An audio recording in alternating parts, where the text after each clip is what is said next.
ഈ അടിയന്തരാവസ്ഥ എന്ന് പറയുന്നത് ശരിക്കും പറഞ്ഞു കഴിഞ്ഞാൽ 50 വർഷമാണല്ലോ ആകുന്നത്. അപ്പം ഇപ്പോഴത്തെ കുട്ടികൾ അല്ലെങ്കിൽ യുവാക്കൾ, നവയുവാക്കളെയൊക്കെ സംബന്ധിച്ചിടത്തോളം അതൊരു കഥയാണ്, ഒരു ഫിക്ഷനാണ്. ഹിസ്റ്ററി ആണെങ്കിൽ പോലും അതിൻ്റെ ഒരുപാട് കഥകൾ കേട്ടിട്ടുള്ള പരിചയമാണ് അവർക്കുള്ളത്. പക്ഷേ അതിൻ്റെ ഒരു റിയാലിറ്റി ഏറ്റവും തീക്ഷ്ണമായിട്ട് അനുഭവിച്ച തലമുറയിലെ ഒരു അംഗം എന്ന് മാത്രമല്ല, പ്രത്യേകിച്ചും അന്നത്തെ പോലീസ് പീഡനം, ആ കാലത്ത് ജയിലിലായിരുന്നു, ഇങ്ങനെയൊക്കെയുള്ള അനുഭവങ്ങൾ കൊണ്ട് അതിൻ്റെ ഒരു നേർസാക്ഷ്യം, ഒരു അനുഭവ സാക്ഷ്യം പറയാനുള്ള കേരളത്തിലെ ഏറ്റവും പ്രധാനപ്പെട്ട ഒരാൾ എന്നുള്ളത് സോമശേഖരൻ, എം സോമശേഖരനാണ്. അപ്പം ആ രീതിയിലാണ് നമ്മളിപ്പോൾ സംസാരിക്കുന്നത്. സോമട്ടനായിട്ടുള്ള നേരത്തെയുള്ള ബന്ധവും അതൊക്കെ വേറെ. എന്നാലും ഞാൻ ചോദിക്കുന്നത് ഈ ഒരു കാലഘട്ടം എന്ന് പറയുന്നത്, കാരണം ഒരു തെരഞ്ഞെടുത്ത ജയിൽവാസം തന്നെ പറയാൻ പറ്റും. കാരണം എന്ന് വെച്ചാൽ എന്തായാലും അന്നത്തെ നക്സലൈറ്റ് പ്രവർത്തനത്തിൻ്റെ ഭാഗമായിട്ട് ജയിലിലായ ഒരാളാണ് സോമശേഖരൻ. അപ്പോൾ ഈ അടിയന്തരാവസ്ഥ കാലത്തിലേക്ക് വരുന്നതിന് മുമ്പ് എങ്ങനെയാണ് ആ ഒരു ഇതിലേക്ക്, ജയിലിലേക്ക് സോമശേഖരൻ എത്തിപ്പെടുന്നത്? അടിയന്തരാവസ്ഥക്ക് മുമ്പ് ഞാൻ ഒരു 72 മുതലൊക്കെ തന്നെ രാഷ്ട്രീയ പ്രവർത്തനം നക്സലൈറ്റ് രാഷ്ട്രീയമായിട്ട് ബന്ധപ്പെട്ട് പ്രവർത്തിച്ചു തുടങ്ങിയിട്ടുണ്ട്. ബന്ധപ്പെടുന്ന അന്ന് സംഘടനയൊന്നും കേരളത്തിലില്ല. സംഘടനയൊക്കെ പുനഃസംഘടിപ്പിക്കുന്ന കാലമാണ്. ഞങ്ങൾ കോളേജിൽ പ്രവർത്തിക്കുകയും, ഞാനുണ്ട്, VC ശ്രീയൻ ഉണ്ട്, പിന്നെ ഒരു VK പ്രഭാകരൻ, അന്ന് കുഞ്ഞബ്ദുള്ള, തന്നെ ഹുസൈൻ, അജ്മൽ, അങ്ങനെ ഒരു വലിയ ടീമുണ്ട് ഞങ്ങളന്ന് മടപ്പള്ളി കോളേജിൽ. അങ്ങനെ ഞങ്ങൾ അവിടെ കോളേജിൽ പ്രവർത്തനമൊക്കെ തുടങ്ങുകയും അതിൻ്റെയൊക്കെ ഭാഗമായിട്ട് അടിയന്തരാവസ്ഥ വരെ കോളേജിൽ നിന്ന് മാത്രമല്ല കോളേജിൽ നിന്നുള്ള ബന്ധങ്ങൾ ഉപയോഗിച്ചുകൊണ്ട്, അന്ന് കോളേജ് എന്ന് പറയുന്നത് കോളേജല്ല, ഈ കോഴിക്കോട് ജില്ലയിലെ വലിയ കൊയിലാണ്ടി വരെയുള്ള ഭാഗത്തുള്ള ഈ പേരാമ്പ്രയൊക്കെ ഉള്ള കുട്ടികൾ വന്ന്, നാട്ടുമ്പുറത്തുള്ള കുട്ടികൾ വന്ന് ചേരുന്ന സ്ഥലമാണ് കോളേജ്. മാത്രമല്ല എല്ലാവരും നല്ല പ്രായമൊക്കെ ഉള്ള, നാട്ടിൽ പണിയൊക്കെ എടുത്ത് നല്ല അങ്ങനെയുള്ള ആളുകളാണ്, ഇപ്പോഴത്തെ കുട്ടികളല്ല. അപ്പം അതുകൊണ്ട് തന്നെ അവരൊക്കെ സംഘടിപ്പിക്കാം, അവർ വഴിക്ക് ഈ ഉൾപ്രദേശങ്ങളിൽ മുഴുവൻ പാർട്ടി ഗ്രൂപ്പ് ഉണ്ടാക്കുകയൊക്കെ ചെയ്യുന്നുണ്ടായിരുന്നു. അപ്പോഴാണ് അടിയന്തരാവസ്ഥ പ്രഖ്യാപിക്കുന്നത്. അടിയന്തരാവസ്ഥ പ്രഖ്യാപിക്കുന്ന സത്യത്തിൽ ഞാൻ മീനങ്ങാടി മധു മാഷ സ്കൂളിൽ ഞാൻ ഇംഗിലാവ് തെരേസ കൊടുക്കാൻ പോയപ്പോൾ അവിടുന്ന് മധുമാഷ എന്നോട് പറയുന്നത് അടിയന്തരാവസ്ഥ പ്രഖ്യാപിച്ചു സ്കൂളിൽ രാവിലെ പോയപ്പോൾ. അപ്പം അന്ന് തന്നെ അവിടെ വേണു ഉണ്ടായിരുന്നു, വയനാട്ടിലും വേണു, ദാമോദര മാഷ്, ഞങ്ങളെല്ലാം കൂടി അവിടെ ഇരുന്ന് സംസാരിക്കുക. അന്ന് ദാമോദര മാഷ് അന്ന് ജോലിക്ക് പോകുന്ന സമയമാണ്, മധു സ്കൂളിൽ പോകുന്നുണ്ട്. അങ്ങനെ ഞങ്ങൾ മൂന്നാളും ഒളിവിൽ പോകണമെന്ന് വേണുവും ഞങ്ങൾ കൂടി ഇരുന്ന് ചർച്ച ചെയ്ത് തീരുമാനിക്കും. വേണു നേരത്തെ ഒളിവിലാണ്. അങ്ങനെ ഞങ്ങൾ പിറ്റേ ദിവസം മുതൽ ഒളിവിൽ പ്രവർത്തിക്കാൻ തുടങ്ങിയത്. അതിന്റെ ഭാഗമായിട്ടാണ് പിന്നീട് പോലീസ് സ്റ്റേഷൻ ആക്രമണവും ജയിലൊക്കെ. ഒളിവിലിരിക്കുമ്പോൾ പോലീസ് സ്റ്റേഷൻ ആക്രമണം. എന്നാലും അടിയന്തരാവസ്ഥ സംഗതി നിലനിൽക്കുമ്പോഴാണല്ലോ. അതെ, അടിയന്തരാവസ്ഥ പ്രഖ്യാപിച്ച അന്ന് പോലെ തന്നെ ഈ പ്രദേശങ്ങളിലൊക്കെ ഒളിവിൽ ഞാൻ ഏതാണ്ട് ഒരു കൊല്ലത്തിനടുത്ത് 76-ലാണ് നടക്കുന്നത്. ഒരു വർഷത്തോളം ഒളിവിൽ പ്രവർത്തിക്കുന്നുണ്ട് ഈ പ്രദേശങ്ങളൊക്കെ. അന്ന് ഈ പേരാമ്പ്രയൊക്കെ എൻ്റെ നാട് പോലെ നല്ല ബന്ധമുള്ള സ്ഥലമാണ്. അപ്പോൾ അവിടെ നിൽക്കുന്ന സമയത്ത് ഇപ്പം അന്ന് നക്സലൈറ്റുകൾക്ക് ആക്ഷൻ നടത്താനുള്ള ഒരു പരിപാടി ഉണ്ട് പൊതുവിൽ. അത് കൂടാതെ വേറൊരു പ്രശ്നം കൂടിയുണ്ട്. അന്ന് ഒരു വാർത്തയും പുറത്തു വരാത്ത കാലമാണ്. അപ്പോൾ വാർത്ത പുറത്തു വരാത്തൊരു സന്ദർഭത്തിൽ തീർച്ചയായിട്ടും ഈ ഒരു പോലീസ് സ്റ്റേഷനൊക്കെ ആക്രമിക്കുകയാണെങ്കിൽ ഒന്നുമില്ല, നക്സലൈറ്റുകൾ മുഴുവൻ അതിനിടക്ക് മുമ്പ് തന്നെ പല ജില്ലകളിൽ അവർ അടിച്ചമർത്തലൊക്കെ നടത്തിയിട്ട് ഏതാണ്ട് പാർട്ടി പൂർണ്ണം എന്ന് പറയാൻ പറ്റില്ല, എന്നാലും 3/4 ഭാഗവും തകർത്ത് കഴിഞ്ഞിട്ടുണ്ട്. അപ്പോൾ അങ്ങനെ ഒരു സാഹചര്യത്തിൽ നക്സലൈറ്റുകൾ ഇല്ലാതായി എന്നുള്ള അന്തരീക്ഷമൊക്കെ വരുന്ന സമയത്ത് ഇവർക്ക് ഒരു പോലീസ് സ്റ്റേഷൻ ആക്രമിക്കുകയാണെങ്കിൽ അവർക്ക് വാർത്തയൊന്നും വിചാരിക്കാൻ പറ്റില്ല, മൂടിവെക്കാൻ പറ്റില്ല, അടിയന്തരാവസ്ഥ കയറിയിട്ടില്ല. അതുണ്ടാക്കുന്ന ഒരു ആത്മവിശ്വാസം ഉപയോഗിച്ചുകൊണ്ട് വീണ്ടും പാർട്ടി സംഘടിപ്പിക്കാൻ പറ്റും എന്നൊക്കെ ഉള്ളൊരു വിശ്വാസമാണ് പോലീസ് സ്റ്റേഷൻ ആക്രമിക്കാൻ തീരുമാനിക്കുന്നത്. അങ്ങനെയാണ് ഈ കായണ്ണ പോലീസ് സ്റ്റേഷൻ ആക്രമിക്കുന്നത്. കായണ്ണ പോലീസ് സ്റ്റേഷൻ എന്ന് പറഞ്ഞാൽ അത് ആദ്യം മുൻകൂട്ടി അത് തീരുമാനിച്ചല്ല, പോലീസ് സ്റ്റേഷൻ ആക്രമിക്കണം തീരുമാനിക്കുന്നു. അന്ന് ഈ കൂരാച്ചോണിലുള്ള സ്റ്റേഷൻ, കായണ്ണ ബസാറിലൊക്കെ അന്ന് എനിക്ക് വലിയ നല്ല സംഘടനയുണ്ട്, ഞാനായിട്ട് ബന്ധമുള്ള 10-12 പേരിൽ പാർട്ടിയുടെ CPM-ലുള്ള LC മെമ്പറൊക്കെ അടങ്ങുന്ന വലിയ സംഘടന ഗ്രൂപ്പുണ്ട് അവിടെ. ഒരുപാട് കാലമൊന്നും ആയിട്ടില്ല. അപ്പോൾ അവിടെ നിന്ന് സംസാരിക്കുമ്പോൾ ഈ പോലീസ് സ്റ്റേഷനെ കുറിച്ചൊക്കെ അവരൊക്കെ ജയിലിലൊക്കെ അവിടെ സ്റ്റേഷനിലൊക്കെ കിടന്നിട്ടുള്ള ആൾക്കാരാണ്, അതിൻ്റെ വിവരങ്ങളൊക്കെ കിട്ടും. അങ്ങനെയാണ് ഈ സ്റ്റേഷൻ തിരഞ്ഞെടുക്കാൻ ഞാൻ തീരുമാനിക്കുന്നത്, കൂരാച്ചോണ്ട് ധാരണത്തുന്നത്. എങ്ങനെയായിരുന്നു അത് ആക്രമണം? എങ്ങനെയായിരുന്നു ആക്രമണം? ഈ സ്റ്റേഷൻ ഒരു പ്രത്യേക റിമോട്ട് ഏരിയയിലാണ്. രാത്രി വർഗീസ് ദിനത്തിന് ആക്രമിക്കാവുന്ന പരിപാടി ഞങ്ങൾക്ക് ഉണ്ടായിരുന്നു. പക്ഷെ അന്ന് വെളുത്തവാ, അതുകൊണ്ട് പറ്റില്ല. അങ്ങനെയാണ് ഫെബ്രുവരി അവസാനത്തേക്കാക്കിയത്. ഒരു 13 പേര് സംഘടിതമായിട്ട് അവിടെ ഒരു തിയേറ്റർ ഉണ്ട് അവിടെ. ആ തിയേറ്ററിൽ പോയി ഒരു സിനിമ കണ്ട്, ആ സിനിമ കണ്ടപ്പോൾ അന്നൊരു ഒരു ആകെ കൂടെ നമ്മളെ കണക്കൂട്ടിലൊരു തെറ്റ് പറ്റിയത്, അന്ന് ശിവരാത്രിയായിട്ട് ബന്ധപ്പെട്ട് 2 ഈ രാത്രി സെക്കൻഡ് ഷോയും ഉണ്ടായിരുന്നു. അവിടെ സെക്കൻഡ് ഷോ ഉണ്ടാകാറില്ല. ഈ സിനിമ കാണുന്നതിന്റെ കാരണം എന്ന് പറഞ്ഞാൽ ഈ സ്റ്റേഷന്റെ പുറകിലേക്ക് ആളുകൾക്ക് സഞ്ചരിക്കാൻ പറ്റില്ല. എന്നാൽ അവിടെ വളരെ കുറച്ച് ആൾക്കാരെ താമസിക്കുന്നുള്ളൂ. അപ്പോൾ സ്റ്റേഷന് മുമ്പിലൂടെ റോഡിലൂടെ വേണം പോകാൻ. അപ്പോൾ ആര് പോയാലും അവർക്ക് അവരീതർ പോയി കഴിഞ്ഞാൽ ആർക്ക് മനസ്സിലാവും പറഞ്ഞാൽ ഇവർക്ക് സ്റ്റേഷന് മനസ്സിലാവും. അപ്പോൾ അത് സിനിമയുള്ള സമയത്താണ് സിനിമ വിട്ടു പോകുന്ന ആ ആൾക്കൂട്ടത്തിന്റെ കൂടെ അങ്ങ് കടക്കാം എന്നുള്ളതായിരുന്നു ഞങ്ങൾ പ്ലാൻ. അപ്പോൾ അത് രണ്ടാമത്തെ ഷോയും കൂടി വന്നതോടുകൂടി രണ്ടാമത്തെ ഷോയും കാണാൻ തീരുമാനിച്ചു. ഏതാ സിനിമ എന്ന് എനിക്ക് ഓർമ്മയില്ല. ഏതൊരു തമിഴ് രണ്ട് പ്രാവശ്യം കണ്ടു. ഏത് തമിഴ് സിനിമയാണ് കണ്ടതെന്ന് ഓർമ്മയില്ല. സിനിമ കണ്ടു. അത് കഴിഞ്ഞിട്ട് ഞങ്ങൾ പോയി. അതിലെ സിനിമ വിട്ടു പോകുന്ന ആളുകളുടെ കൂടെ അപ്പുറം പോയി. അപ്പോഴവിടെ ഈ അന്ന് ഈ കാശ്മീർ ഏരിയൻ്റെ പുറത്ത് കുറച്ച് വെളിയും പ്രദേശമുണ്ട്. അവിടെ ഇരുന്ന് അന്നാണ് എല്ലാവരും കൂടി കാണുന്നത്. എനിക്ക് മാത്രമേ ഇതിൽ പങ്കെടുക്കുന്ന ആൾക്കാരെല്ലാം നേരിട്ട് മുൻകൂട്ടി അറിയാം. അന്ന് ഞങ്ങൾ വേണുവിനെ ക്യാപ്റ്റനായി തീരുമാനിക്കുന്നു. അങ്ങനെ വേണൊരു വിശദീകരണമൊക്കെ നടത്തി ഞങ്ങൾ സ്റ്റേഷൻ ആക്രമിക്കാൻ പോവാണ്. അന്ന് തന്നെ ആക്രമിച്ചു. അന്ന് മാറ്റമൊന്നുമില്ല. അത് എന്ത് വന്നാലും ആക്രമിക്കുന്ന ഉറച്ച് തീരുമാനിച്ചിരുന്നു. കാരണം കേരളത്തിൽ അതിനു മുമ്പ് തീരുമാനിച്ച പോലീസ് സ്റ്റേഷനൊക്കെ ആക്രമണം നടക്കാതെ പോയിട്ടുണ്ട്. ഇത് അങ്ങനെ സംഭവിക്കരുത്. എന്തൊക്കെ വന്നാലും പോലീസ് സ്റ്റേഷൻ അങ്ങനെ ഉണ്ട്. പിന്നെ അതിന് മതിലകത്ത് പോലീസ് സ്റ്റേഷൻ ആക്രമിക്കാൻ അടിയന്തരാവസ്ഥ തീരുമാനിച്ച് നടന്നില്ല. ഇപ്പം എന്ത് വന്നാലും നടത്തുന്ന ഞങ്ങൾ തീരുമാനിച്ചാണ്. അത് കഴിഞ്ഞ് വന്നു, രാത്രി വന്നു. അതിൽ ചെറിയൊരു പ്രശ്നം കൂടി ഉണ്ട്. അന്ന് ഈ ശിവരാത്രിയൊക്കെ ആയതുകൊണ്ട് ഞങ്ങളെ കണക്കൂട്ടിനേക്കാൾ കൂടുതൽ പോലീസുകാരുണ്ടായിരുന്നു അവിടെ. അതുണ്ടായിരുന്നു. പക്ഷെ അതൊന്നും വലിയ പ്രശ്നമായില്ല. അവിടെ വന്ന് ആക്രമിച്ചു എന്ന് പറഞ്ഞാൽ നിങ്ങൾ പറയുന്നത് ഞങ്ങളെ ആക്രമണമൊന്നുമല്ല. ഇപ്പം ഞാനന്ന് എന്നെ കണ്ട ഞാനൊരു ചെറിയ വളരെ പൊട്ടിയൊക്കെ വന്നിട്ട് ശരിക്കും മര്യാദ നടക്കാൻ പോലും ആരോഗ്യമില്ല. VK പ്രഭാകരൻ എന്ന് പറഞ്ഞാൽ ഒരു ഈച്ചയുടെ വലിപ്പമില്ല. എല്ലാവരും വളരെ ദുർബല മനുഷ്യരായിട്ടുള്ള ആൾക്കാർ. വേണുവിന് എനിക്കൊന്നും ജീവിതത്തിൽ ഒരാളെ അടിച്ചൊന്നും പരിചയമൊന്നുമില്ല. അപ്പൊ ഞങ്ങളെ കഴിവിനേക്കാളേറെ നക്സൽബാരി എന്നുള്ള പേരാണ് ആക്രമിച്ചത്.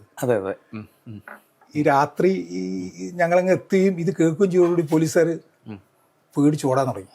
സായുധരായിട്ടാ പോയത്. ഇരുമ്പോടിയൊക്കെ സായുധർ എന്നൊക്കെ പറഞ്ഞാൽ വെറും ഇരുമ്പോടിയും കുറച്ച് ഇതൊക്കെയാണ്. അത് തന്നെ വേണ്ടത്ര തികഞ്ഞിട്ടില്ല. അങ്ങനെയൊക്കെയുള്ള പ്രശ്നമുണ്ട്. പക്ഷെ പോലീസുകാർ ശരിക്കും വരണ്ടു ഓടി അടിക്കുകയൊക്കെ ചെയ്തു ഞങ്ങൾ. പിന്നെ ആരെയും കൊല്ലാനുള്ള ഉദ്ദേശം ഞങ്ങൾക്ക് ഉണ്ടായിരുന്നില്ല. ഞങ്ങളാദ്യം തന്നെ തീരുമാനിച്ചിട്ടുണ്ട്. ഇങ്ങോട്ട് ചെയ്തെങ്കിൽ മാത്രമേ അങ്ങോട്ട് ചെയ്യുള്ളൂ, ഇല്ലെങ്കിൽ ഇതാക്കാന്നുള്ളത് അവരോട് പറയുകയും ചെയ്തു. അങ്ങനെയാണ് ആക്രമിക്കുന്നത്. അപ്പോൾ ഇതിൽ ഇതുകൊണ്ട് ഉണ്ടായ ഒരു സമൂഹത്തിലുണ്ടായ ഒരു പ്രശ്നം എന്ന് വെച്ചാൽ നിങ്ങൾ അതായത് നക്സലൈറ്റുകളായവരെയും നക്സലൈറ്റ് അനുഭാവികളെയും നക്സലൈറ്റുകളെന്ന് തോന്നിപ്പിക്കുന്നവരെയും ഒക്കെ പോലീസ് വേട്ടയാടി. അതാണ് പിന്നീടുള്ള അടിയന്തരാവസ്ഥ കാലത്ത് നമ്മൾ രാജ്യം സംഭവത്തിലേക്കൊക്കെ പോകുന്ന വലിയ സംഭവങ്ങളായിട്ട് മാറുന്നത്. അതെങ്ങനെയാണ് സോമേട്ടൻ ഓർക്കുന്നത്? അങ്ങനെയാണ് അതിൽ ഇതിനൊരു ഗുണമുണ്ടായി. അടിയന്തരാവസ്ഥക്ക് വാർത്തയില്ല എന്നുള്ളതിൻ്റെ ഗുണം എന്ന് പറഞ്ഞാൽ വാർത്ത ഇല്ലാത്തതുകൊണ്ട് തന്നെ പിറ്റേ ദിവസം ആക്രമണം നടന്നൊന്നും ആരും അറിയില്ല. ഞങ്ങൾ വളരെ പരസ്യമായി നടന്നാണ് ചെയ്യുന്നത്. കോഴിക്കോട് ഫറൂഖ് വരെ പോകുന്നത്. ഞാനും വേണുവും കൃഷ്ണേട്ടനും അവിടെ പോയിട്ട് അവിടെ ഫറൂഖിലെ ഇതൊക്കെ പരിപാടി നടക്കുന്ന ദിവസമാണ്. അവിടെ ഒരു മുറിയുണ്ട്, ഒരു ഹോസ്റ്റലല്ല, ലോഡ്ജ് കുട്ടികൾ താമസിക്കുന്നു. അതിൻ്റെ ഒരു വളരെ വിചിത്രമായ രസം എന്ന് പറഞ്ഞാൽ ആ മുറിയിൽ ഒരാൾ അവിടുത്തെ മലപ്പുറം SP മോനാണ്. അവൻ നക്സലൈറ്റ് എന്നല്ല, അയാൾ നക്സലൈറ്റ് എന്നല്ല. പക്ഷെ മറ്റേ ഇസ്മയിലിൻ്റെ സുഹൃത്തായതുകൊണ്ട് അയാൾക്കും അറിയാം ഞങ്ങൾ തന്നു. അയാൾ ഇടപെടുന്നില്ലേ. ഞങ്ങളവിടെ പോയി.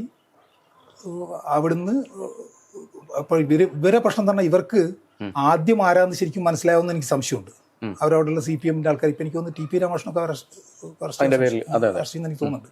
അവിടെയൊക്കെ ചുറ്റുമുള്ള മുഴുവൻ CPM പ്രവർത്തകരും ഒക്കെ അവർ അറസ്റ്റ് ചെയ്യുന്നു. പക്ഷെ വളരെ പെട്ടെന്ന് തന്നെ അവർ തിരിച്ചറിഞ്ഞു ഇതാരാ നടത്തിയത്. ആസൂത്രാണ്. ഞങ്ങൾ ആരാന്നുള്ളത് അവർക്ക് മനസ്സിലായി. ഞങ്ങൾ പറയുകയൊക്കെ ചെയ്യുന്നുണ്ടല്ലോ. അപ്പോൾ അവർക്ക് മനസ്സിലായി ഇതൊക്കെ.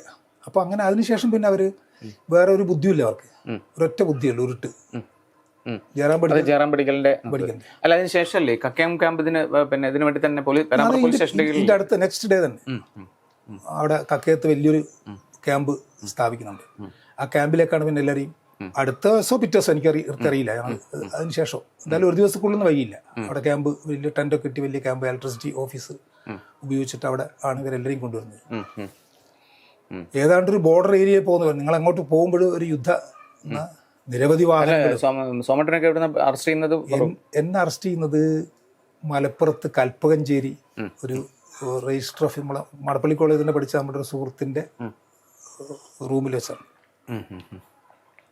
അവിടുന്ന് അറസ്റ്റ് ചെയ്യുന്നത്. ഇത്രയും പെട്ടെന്ന് തന്നെ ഒരിക്കൽ മനസ്സിലായി. അതങ്ങനെയല്ല. അത് ഞാൻ പറഞ്ഞു, ഒലക്കയുടെ ബലമാണത്.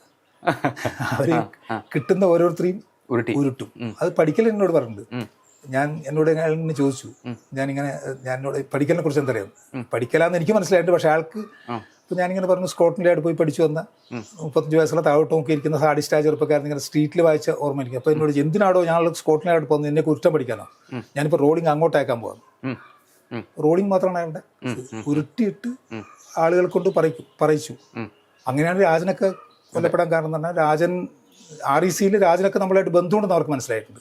അതിന് മനസ്സിലായി. അപ്പോൾ അവർക്ക് ആദ്യം കിട്ടുന്ന ഇവരെയാണ് RECയിലെ.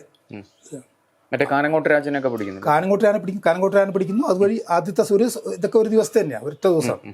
രാജനെയും ഞാനുണ്ടെന്ന് അവിടെ RECയിൽ, ഞാനന്ന് അവിടെ നിന്ന് ഈ പോലീസുകാരുടെ ഇന്ന് ഓടി രക്ഷപ്പെടുന്നുണ്ട്. അപ്പോൾ അവർ രാജനെയും ചാലിയും കൊണ്ടുവന്നു. അപ്പോൾ അവർക്ക് ഈ കിട്ടി ഇവരിൽ നിന്ന് വേണം മുഴുവൻ കാര്യം ആളെ കിട്ടാൻ. ഈ അവർക്ക് കിട്ടിയ ആൾക്കാർ നക്സലൈറ്റായിട്ട് ബന്ധമുള്ള ആൾക്കാരെ കിട്ടിയത് ഇവരാണല്ലോ. അപ്പം ഇവരെ വെച്ച് വേണം ആളെ കിട്ടാൻ. അതുകൊണ്ട് തന്നെ അവർ ബ്രൂട്ടലായിട്ട് എന്ന് പറഞ്ഞാൽ ഇവർ അവസാനത്തെ ജീവൻ നിലനിർത്തുന്നവരെ അവരെന്ത് ചെയ്തു, പീഡിപ്പിച്ചു. അവർക്ക് പറയാൻ പറ്റില്ല. അപ്പം അതിൽ പറഞ്ഞ വിചിത്രമായ രസമുണ്ട്. ചാലിയെ തലേദിവസം രാത്രി ഞാൻ കാണുന്നുണ്ട്. ചാലി നമ്മളോട് ഈ ആക്ഷൻ്റെ ബോംബ് അങ്ങനെയുള്ള സംഘത്തിനോ സഹകരിച്ചുള്ള ആളാണ്. ചാലിക്കറിയാം നടക്കുന്നുണ്ട്. അപ്പോൾ ചാലിക്ക് പിറ്റേ ദിവസം ഹോക്കി പരിപാടിയുണ്ട്. ഞാനും വാസും കൂടി ചാലി അവിടെ നിന്ന് റോഡിൽ വെച്ച് കണ്ടിട്ട് ചാലിയോട് കാര്യമൊക്കെ പറയുന്നുണ്ട്. അപ്പോൾ പറയുന്നത് പറഞ്ഞാൽ എല്ലാ ഡീറ്റെയിൽസും പറയുന്നുണ്ട്. പക്ഷെ പോലീസുകാർക്ക് ആവശ്യമുള്ള അക്ഷരയില്ല, ആളുകളെ കുറിച്ചോ മറ്റൊന്നുമില്ല. മറ്റതൊക്കെ അവർക്കും അറിയുന്ന കാര്യമാണ്. പോലീസ് ആക്രമിച്ചതിൻ്റെ മറ്റു ഡീറ്റെയിൽസ് ഒക്കെ അവർക്ക് പിടിയിട്ടുണ്ട്. അപ്പോൾ ഇവർ സ്വാഭാവികമായിട്ടും ഇവർക്കറിയാം കാര്യം എന്ന് മനസ്സിലാകുന്നു. പക്ഷെ ആളുകളുടെ പേരൊന്നും പറയും ഇവർക്ക് അറിയില്ല. ഇപ്പം എന്നെ തന്നെ ചാലിക്കും രാജനൊക്കെ അറിയാം, എന്നെയും വാസുവിനെയൊക്കെ അറിയാം, വേണുവിനൊക്കെ അറിയാം. പക്ഷെ ഞാൻ ഇന്ന ആളാ എന്താ പേര്, യഥാർത്ഥ പേര് പോലും കൃത്യമായിട്ട് അവർക്കറിയില്ല. അവർക്ക് വേറൊന്നും പറയാൻ പറ്റില്ല. അപ്പം അതിൻ്റെ ഭാഗമായിട്ടാണ് ഈ രാജൻ ഭരിക്കുന്നതും ചാലി ഏതാണ്ട് ആസന്ന മരണനായിട്ടാണ് ഹോസ്പിറ്റലിലേക്ക് എത്തുന്നത്. ഈ സമയത്ത് നിങ്ങളെല്ലാം കൂടി അവിടെ കക്കൻ ക്യാമ്പിലുള്ള ഒരു സമയമല്ലേ രാജന്റെ മരണമൊക്കെ? രാജനെ കണ്ടിട്ടുണ്ടോ? ഇല്ല, രാജൻ മരിച്ചതിന് തൊട്ട് അടുത്ത ദിവസം ഞാൻ അവിടെ. അതുകൊണ്ട് തന്നെയാണ് ഒരിടത്ത് പറഞ്ഞാൽ ഞാനൊന്നും ചാകാതെ രക്ഷപ്പെടും. അതിൻ്റെ ഒരു അന്തരീക്ഷമൊക്കെ ഇല്ലേ, അതിൻ്റെ ഒരു അലവൻസ് നമുക്ക് കിട്ടുന്നുണ്ട്. രാജൻ മരിച്ചതിന് തൊട്ടടുത്ത ദിവസം എത്തിയപ്പോൾ തന്നെ ഞങ്ങൾ അറിയുന്നുണ്ട്. അവർ പറയുന്നുണ്ട് അന്ന് ഈ അടിയന്തരാവസ്ഥ കൊണ്ട് അവർക്ക് കേസ് വരുന്നില്ല, പേടിയൊന്നുമില്ല. ഒരാളെ ഞങ്ങൾ അങ്ങോട്ട് അയച്ചിട്ടുണ്ടടാ, നിന്നെയൊക്കെ അധികം വൈകാതെ അങ്ങോട്ട് പറഞ്ഞു വിടും എന്നവരിങ്ങനെ ആരാന്ന് പറയുന്നില്ല, അവർ പറയുന്നുണ്ട്. പക്ഷെ നമ്മൾ ഉള്ളിൽ ഉള്ള ചില രഹസ്യ മാർഗമൊക്കെ വെച്ചിട്ട് അന്നേരം മനസ്സിലാക്കി രാജനാ അങ്ങനെ കൊല്ലപ്പെട്ടെന്ന് മനസ്സിലാക്കി. അപ്പോൾ അവിടെയുള്ള പോലീസ് ഓഫീസർമാർ അതൊന്ന് മനസ്സിലാക്കുന്നുണ്ടല്ലോ. കാരണം ഇതിനകത്ത് ഇതിൻ്റെ ഒരു ഡിസൈനർ എന്ന് പറയുന്നത് ജയറാം പഠിക്കലും അതിന് ബാക്കി അതിൻ്റെ എക്സിക്യൂട്ട് ചെയ്യുന്ന ആൾക്കാരെന്ന് പറഞ്ഞാൽ പുലിക്കോടനും ഒക്കെ ആണല്ലോ. പുലിക്കോടൻ അതിലൊന്നുമല്ല, അതൊരു തെറ്റിദ്ധാരണ. പുലിക്കോടൻ അവിടെ ഒരു ഒലക്കയുടെ വില പോലും ഇല്ല. അയാൾ SI. SIക്കൊന്നും ഞങ്ങളോട് എന്താന്ന് ചോദിക്കാൻ പോലും റൈറ്റ് ഇല്ല. പക്ഷേ അയാൾ പേരാമ്പ്ര SI ആണെന്ന് തോന്നുന്നു. അയാൾ പേരാമ്പ്രല്ല, അയാൾ ഇവിടെ തലശ്ശേരി അങ്ങോട്ട് കൊണ്ടുപോകും. പേരാമ്പ്ര CA ഉണ്ട്. ഒരു കണ്ട ചിത്രകൂത്തനെ പോലെ തോന്നുന്ന ഒരാൾ. പക്ഷെ അയാൾ മീശൊക്കെ ആയിട്ട്, പക്ഷെ താരതമ്യം അയാൾ രൂപത്തിനനുസരിച്ച് അത്ര ഭീകരനല്ല. അയാൾ കണ്ടു കഴിഞ്ഞാൽ പിടിച്ചു, അയാൾ അത്ര ഭീകരനല്ല. പുലിക്കോടൻ വെറും എന്താണ് ഒരു ടൂള് മാത്രമാണ്. ജയറാം പഠിക്കലുണ്ട്, മധുസൂനുണ്ട്, 2 DIGമാര്. പിന്നെ ഇയാളുണ്ട് ആര്, പിന്നെ മുരളീകൃഷ്ണദാസിന്റെ SP, പിന്നെ DYSP, CIമാര്. അപ്പൊ ഇയാളൊന്നുമല്ല. ഇയാൾ അവർ പറയുമ്പോൾ അടിക്കാൻ പറയുമ്പോൾ അടിക്കുന്ന ഒരാൾ. എന്നെ അറസ്റ്റ് ചെയ്യുന്ന പുലിക്കോടനാണ്. പക്ഷെ അവിടുത്തെ നമ്മൾ പിന്നീടുള്ള ഒരു കഥകളിൽ ഞാനതാ പറഞ്ഞത്, പിന്നെ അതിൻ്റെ യഥാർത്ഥ ചിത്രവും ഹിസ്റ്ററിയും വേറെ ആയിരിക്കും. പക്ഷെ പിന്നീടുള്ള കഥകളിലൊക്കെ പൊലിപ്പിക്കപ്പെട്ടിട്ടുള്ള ഒരു ഇമേജ് എന്ന് പറഞ്ഞാൽ പുലിക്കോടൻ നാരായണെന്നുള്ളതാണ്. അതന്ന് പുറമേ സമൂഹത്തിലുള്ള ഇയാളുടെ ഇതിന്റെ ഭാഗമായിട്ടാണ്. അയാൾക്കതിൽ പ്രത്യേകിച്ച് കൂടുതൽ റോഡൊന്നുമില്ല. പിന്നെ ആൾ രാജനെ എന്നെ മർദ്ദിക്കുന്ന ആൾ പ്രധാനം, എന്നെ തന്നെ ചെയ്യുന്നതിലൊക്കെ ആൾ പങ്കുവച്ചിട്ടുണ്ട്, മർദ്ദനത്തിൽ ആൾ പങ്കുവച്ചിട്ടുണ്ട്. അത് അവിടുത്തെ SP കോൺസ്റ്റബിളിനെ പോലുള്ളൊരു എന്താണ് ആളാണ്. അല്ലാതെ അയാളല്ല തീരുമാനിച്ചിട്ട് എന്ത് ചെയ്യുന്നത്, മർദ്ദിക്കുന്നൊക്കെ. അയാൾ ഇപ്പം എന്നെ അറസ്റ്റ് ചെയ്ത്, ഞാൻ പറയാം, എന്നെ അറസ്റ്റ് ചെയ്ത് പുലിക്കോടനാണ് എന്നെ ഇങ്ങനെ ഭീഷണിപ്പെടുത്തി അയാളുടെ ഒരു ഭയങ്കര അനാവശ്യ മുൻകൈയൊക്കെ ഉള്ളതുകൊണ്ട് തോക്കൊക്കെ എടുത്ത് പിടിക്കുന്നത്. പക്ഷെ അതിന് പോലും ചാർജ് അയാൾക്കില്ല. ഒരു CI ഉണ്ട്, നിശബ്ദനായ ഒരു CI പുറകിലുണ്ട്. ചാർജ് CIയുടെ ആണ്. അത്ര പോലും അയാൾക്ക് എന്തില്ല, ചാർജ് ഇല്ല അയാൾ. പക്ഷെ അയാൾ ഭീകരമായിട്ട് മർദ്ദിച്ചിട്ടുണ്ട് ആൾക്കാർ, അത് സത്യമാണ്. എങ്ങനെയായിരുന്നു മർദ്ദനം? എങ്ങനെയായിരുന്നു അത്? പിന്നെ എന്താ വെച്ചാൽ ഒരു റെക്കോർഡിക്കലായിട്ട് വരണമല്ലോ കൊണ്ട് ചോദിക്കാം. മർദ്ദനം എന്ന് പറഞ്ഞാൽ ഉരുട്ട് തന്നെയാണ് ഏറ്റവും പ്രധാനം. ആദ്യം പോയി കഴിഞ്ഞാൽ നിങ്ങളോടൊന്നും ചോദ്യമൊന്നുമില്ല.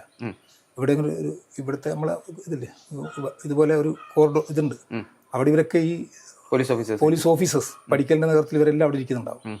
അപ്പോൾ അവർ അങ്ങനെ കൈകൊണ്ട് കാണിക്കുമ്പോൾ ഉടനെ അതിൻ്റെ പുറകിലൊരു ഉരുട്ടുമുറിയുണ്ട്. ആ ഇരുട്ടുമുറിയുടെ പുറകെ അവിടെയാണ് വാതിക്കലാണ് ഞാൻ ഈ പറഞ്ഞത് നിങ്ങളുടെ പേരാമ്പ്ര CI ഇല്ലേ മോഹനൻ.